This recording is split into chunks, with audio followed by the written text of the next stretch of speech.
The History of Sexuality, Volume 1, An Introduction, by Michel Foucault. Part 4. The Deployment of Sexuality. 3. Domain. Sexuality must not be described as a stubborn drive, by nature alien and of necessity disobedient to a power which exhausts itself trying to subdue it and often fails to control it entirely. It appears rather as an especially dense transfer point for relations of power, between men and women, young people and old people, parents and offspring, teachers and students, priests and laity, an administration and a population. Sexuality is not the most intractable element in power relations, but rather one of those endowed with the greatest instrumentality, useful for the greatest number of manoeuvres and capable of serving as a point of support, as a linchpin for the most varied strategies. There is no single all-encompassing strategy valid for all of society and uniformly bearing on all the manifestations of sex. For example, the idea that there have been repeated attempts by various means to reduce all of sex to its reproductive function, its heterosexual and adult form, and its matrimonial legitimacy, fails to take into account the manifold objectives aimed for, the manifold means employed in the different sexual politics concerned with the two sexes, the different age groups and social classes. In a first approach to the problem, it seems that we can distinguish four great strategic unities which, beginning in the 18th century, formed specific mechanisms of knowledge and power centering on sex. These did not come into being fully developed at that time, but it was then that they took on a consistency and gained an effectiveness in the order of power, as well as a productivity in the order of knowledge, so that it is possible to describe them in their relative autonomy. 1. A historization of women's bodies. A threefold process whereby the feminine body was analyzed, qualified, and disqualified as being thoroughly saturated with sexuality, whereby it was integrated into the sphere of medical practices by reason of a pathology intrinsic to it, whereby, finally, it was placed in organic communication with the social body, whose regulated fecundity it was supposed to ensure, the family space, of which it had to be a substantial and functional element, and the life of children, which it produced and had to guarantee by virtue of a biologico-moral responsibility lasting through the entire period of the children's education. The mother, with her negative image of nervous woman, constituted the most visible form of this historization. 2. A pedagogization of children's sex. A double assertion that practically all children indulge or are prone to indulge in sexual activity, and that, being unwarranted, at the same time natural and contrary to nature, this sexual activity posed physical and moral, individual and collective dangers. Children were defined as preliminary sexual beings, on this side of sex, yet within it, astride a dangerous dividing line. Parents, families, educators, doctors, and eventually psychologists would have to take charge in a continuous way of this precious and perilous, dangerous and endangered sexual potential. This pedagogization was especially evident in the war against onanism, which in the West lasted nearly 2 centuries. 3. A socialization of procreative behavior. An economic socialization via all the incitements and restrictions, the social and fiscal measures brought to bear on the fertility of couples. A political socialization achieved through the responsibilization of couples with regard to the social body as a whole, which had to be limited or on the contrary reinvigorated, and a medical socialization carried out by attributing a pathogenic value, for the individual and the species, to birth control practices. 4. A psychiatrization of perverse pleasure. The sexual instinct was isolated as a separate biological and psychical instinct. A clinical analysis was made of all the forms of anomalies by which it could be afflicted. It was assigned a role of normalization or pathologization with respect to all behavior, and finally a corrective technology was sought for these anomalies.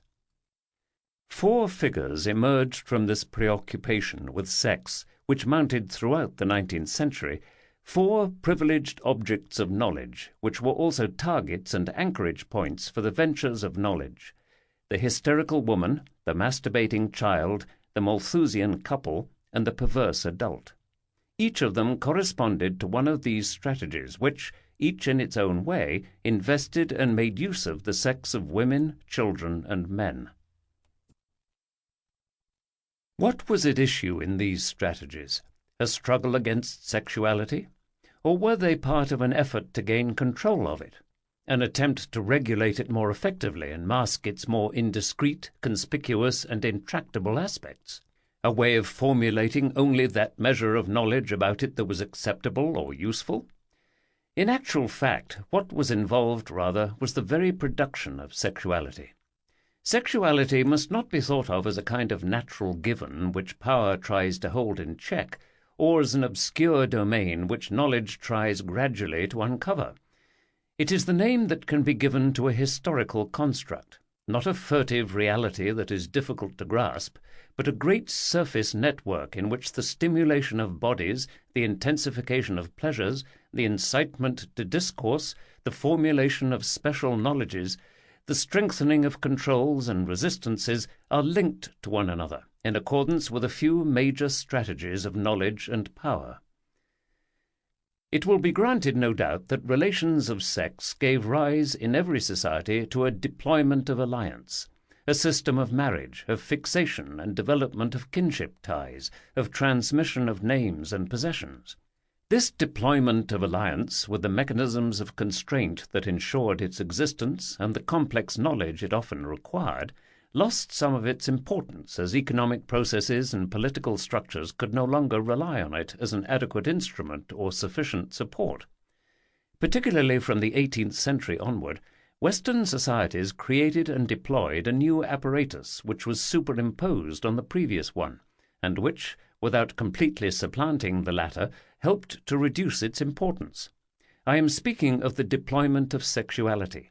Like the deployment of alliance, it connects up with the circuit of sexual partners, but in a completely different way. The two systems can be contrasted term by term. The deployment of alliance is built around a system of rules defining the permitted and the forbidden, the licit and the illicit, whereas the deployment of sexuality operates according to mobile, polymorphous, and contingent techniques of power. The deployment of alliance has as one of its chief objectives to reproduce the interplay of relations and maintain the law that governs them. The deployment of sexuality, on the other hand, engenders a continual extension of areas and forms of control. For the first, what is pertinent is the link between partners and definite statutes. The second is concerned with the sensations of the body, the quality of pleasures, and the nature of impressions, however tenuous or imperceptible these may be.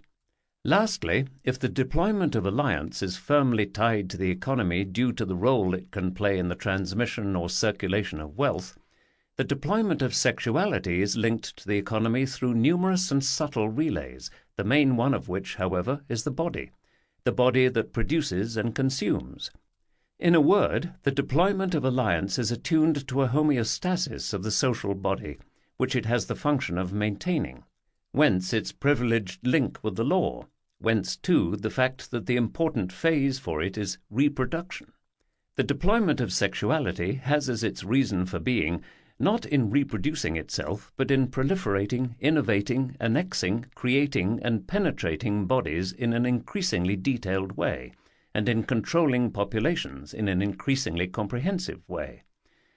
We are compelled, then, to accept 3 or 4 hypotheses which run counter to the one on which the theme of a sexuality repressed by the modern forms of society is based.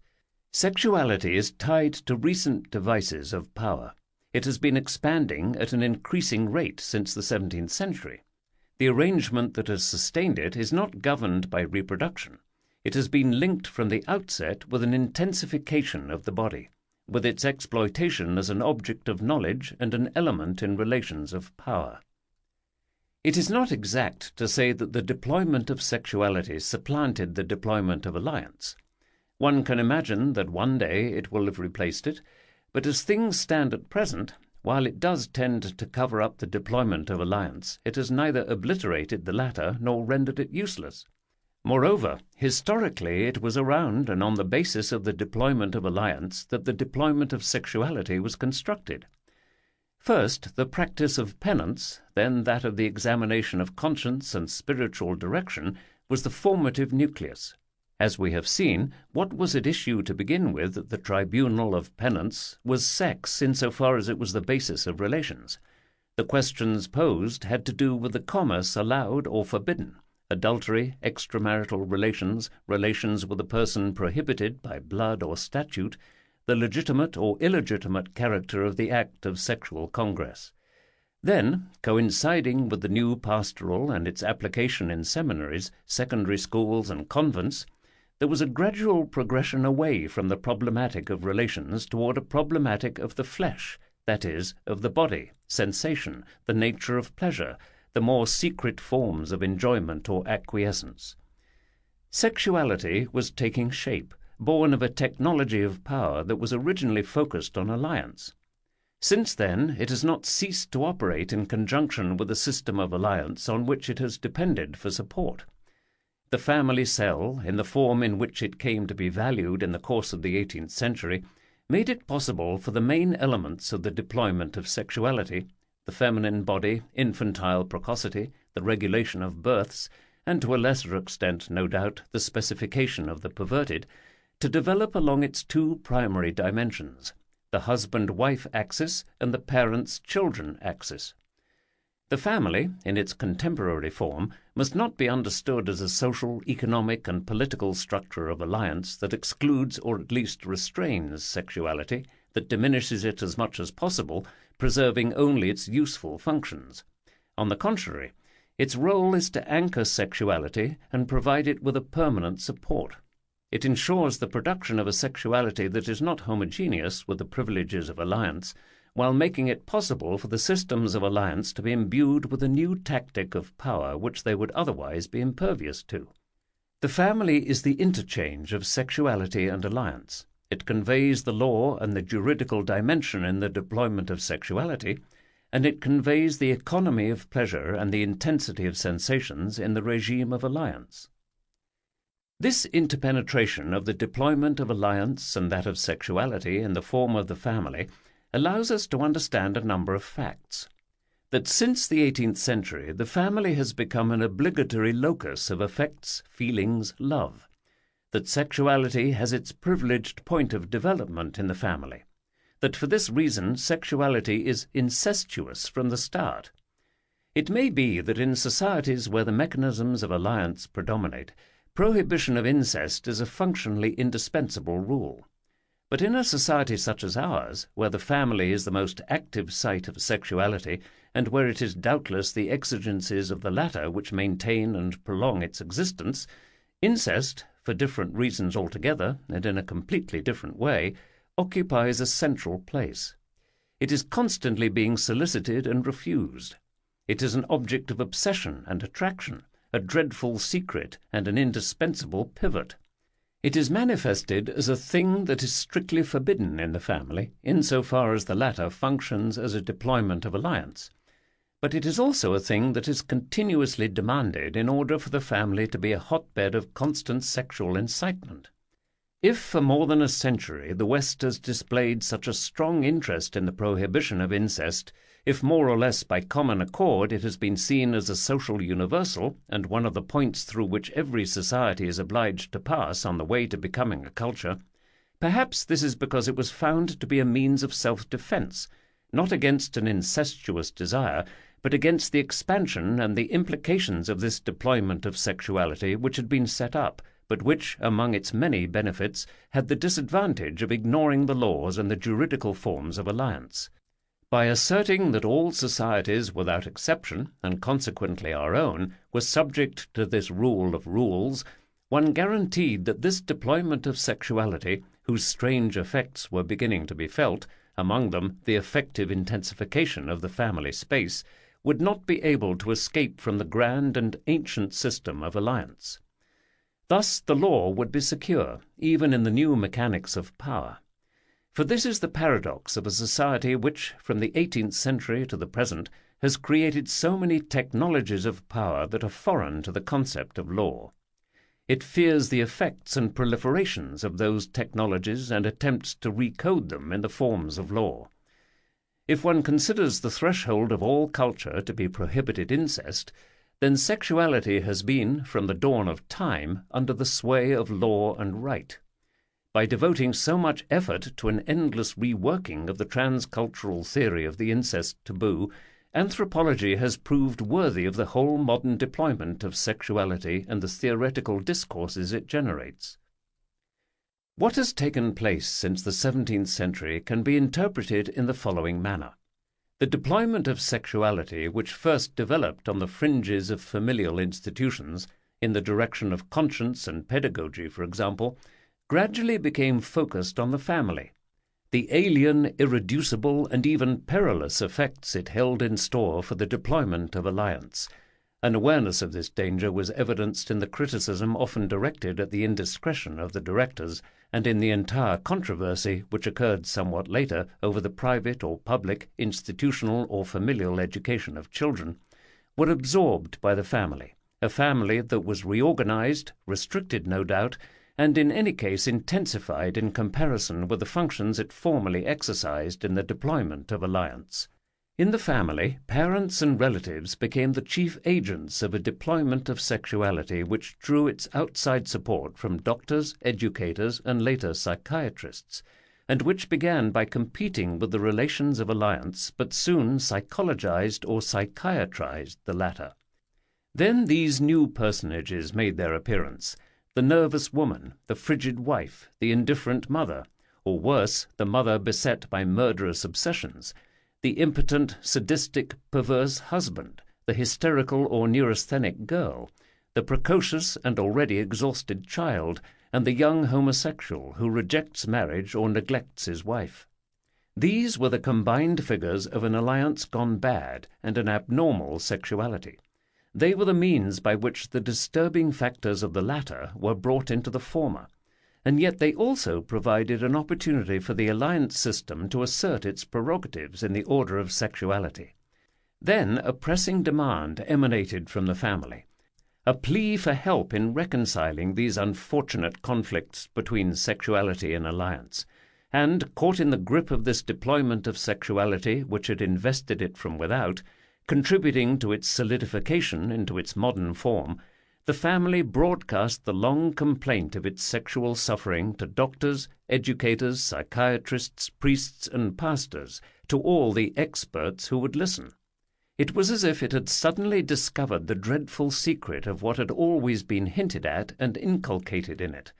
The family, the keystone of alliance, was the germ of all the misfortunes of sex. And lo and behold, from the mid-19th century onward, the family engaged in searching out the slightest traces of sexuality in its midst, wrenching from itself the most difficult confessions, soliciting an audience with everyone who might know something about the matter, and opening itself unreservedly to endless examination. The family was the crystal in the deployment of sexuality. It seemed to be the source of a sexuality which it actually only reflected and diffracted. By virtue of its permeability, and through that process of reflections to the outside, it became one of the most valuable tactical components of the deployment. But this development was not without its tensions and problems. Charcot doubtless constituted a central figure in this as well. For many years he was the most noteworthy of all those to whom families, burdened down as they were with this sexuality that saturated them, appealed for mediation and treatment. On receiving parents who brought him their children, husbands their wives, and wives their husbands, from the world over, his first concern was to separate the patient from his family, and the better to observe him, he would pay as little attention as possible to what the family had to say. He sought to detach the sphere of sexuality from the system of alliance, in order to deal with it directly through a medical practice whose technicity and autonomy were guaranteed by the neurological model. Medicine thus assumed final responsibility, according to the rules of a specific knowledge, for a sexuality which it had in fact urged families to concern themselves with as an essential task and a major danger. Moreover, Charcot noted on several occasions how difficult it was for families to yield the patient whom they nonetheless had brought to the doctor, how they laid siege to the mental hospitals where the subject was being kept out of view, and the ways in which they were constantly interfering with the doctor's work. Their worry was unwarranted, however. The therapist only intervened in order to return to them individuals who were sexually compatible with the family system, and while this intervention manipulated the sexual body, it did not authorize the latter to define itself in explicit discourse. One must not speak of these genital causes. So went the phrase, muttered in a muted voice, which the most famous ears of our time overheard one day in 1886 from the mouth of Charcot. This was the context in which psychoanalysis set to work, but not without substantially modifying the pattern of anxieties and reassurances. In the beginning it must have given rise to distrust and hostility, for, pushing Charcot's lesson to the extreme, it undertook to examine the sexuality of individuals outside family control. It brought this sexuality to light without covering it over again with the neurological model. More serious still, it called family relations into question in the analysis it made of them. But despite everything, psychoanalysis, whose technical procedure seemed to place the confession of sexuality outside family jurisdiction, rediscovered the law of alliance, the involved workings of marriage and kinship, and incest at the heart of this sexuality as the principle of its formation and the key to its intelligibility. The guarantee that one would find the parents-children relationship at the root of everyone's sexuality made it possible, even when everything seemed to point to the reverse process, to keep the deployment of sexuality coupled to the system of alliance. There was no risk that sexuality would appear to be by nature alien to the law. It was constituted only through the law. Parents, do not be afraid to bring your children to analysis. It will teach them that in any case it is you whom they love. Children, you really shouldn't complain that you are not orphans, that you always rediscover in your innermost selves your object mother or the sovereign sign of your father. It is through them that you gain access to desire.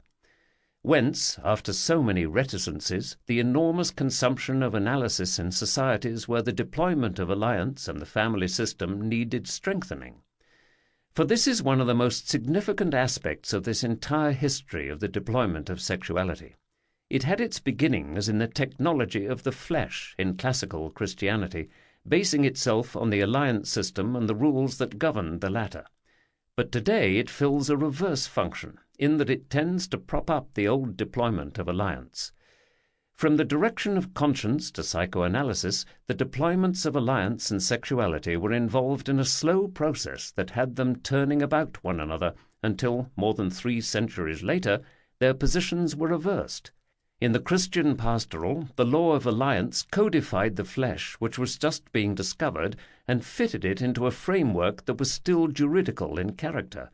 With psychoanalysis, sexuality gave body and life to the rules of alliance by saturating them with desire. Hence, the domain we must analyze in the different studies that will follow the present volume is that deployment of sexuality, its formation on the basis of the Christian notion of the flesh, and its development through the 4 great strategies that were deployed in the 19th century: the sexualization of children, the historization of women, the specification of the perverted, and the regulation of populations, all strategies that went by way of a family which must be viewed not as a powerful agency of prohibition, but as a major factor of sexualization.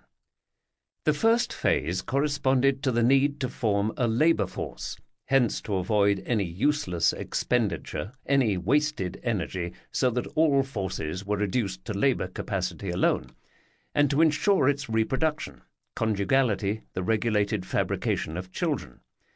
The second phase corresponded to that epoch of Spätkapitalismus, in which the exploitation of wage labor does not demand the same violent and physical constraints as in the 19th century, and where the politics of the body does not require the elision of sex or its restriction solely to the reproductive function. It relies instead on a multiple channeling into the controlled circuits of the economy, on what has been called a hyper-repressive desublimation. If the politics of sex makes little use of the law of the taboo, but brings into play an entire technical machinery, if what is involved is the production of sexuality rather than the repression of sex, then our emphasis has to be placed elsewhere. We must shift our analysis away from the problem of labor capacity and doubtless abandon the diffuse energetics that underlies the theme of a sexuality repressed for economic reasons.